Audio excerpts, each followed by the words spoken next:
Yo, what's going on, guys? And today I wanted to talk about Maxime Raynaud, the Frenchman who played at Stanford. He's a 7'1" beast who had a monster year, 20 and 10. And he's, in my opinion, one of the most underrated pro-ready centers who's got size, mobility, and a legit outside shot, and is able to be a drop coverage big who fits perfect for today's NBA due to his ability to, come in and probably be a backup center from day one. Now, obviously, there are some questionabilities about his lateral quickness and whether he can consistently produce offense at the next level. So let's get right into it. He's 7'1" at 22 years old.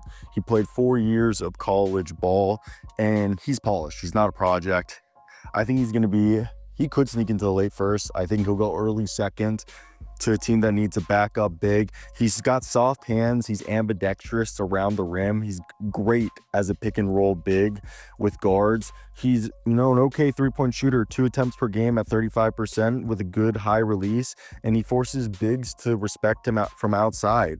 And he'll be able to pick you apart from the elbow with a decent face-up game. And if you're gonna, try to defend him, he'll either pass out of the elbow or he can pass out of double teams in the post, and he can even be a guy who scores from the short roll or is passing out of the short roll. Now, he uses his length and timing to contest without fouling, and he moves well. He's able to hedge and recover in pick and rolls, though he's not like a true switch everything big.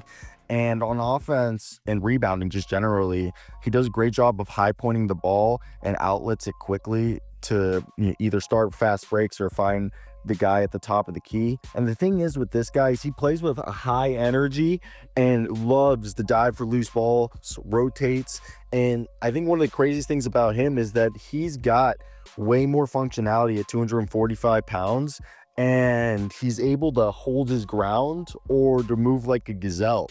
And I think for him, he's a rotation stretch 5 who can space the floor, protect the rim, and rebound.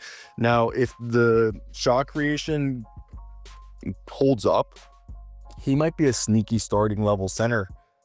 And I kind of think the way to imagine him, he's not as massive as Jonas Valanciunas, but it's like if Jonas Valanciunas and Robert Williams had a child together, is I think the good comp I would give them if I had to say myself. And yeah, I think playoff teams will love a guy like this because he'd be able to come in, be one of the safest already producing players that you wouldn't have to worry. And he checks all the boxes as a steal in the late first, being a reliable rotation big who can stretch the floor, defend, and some team is going to get a guy who can be a day one role player. Why wouldn't you want a guy like that?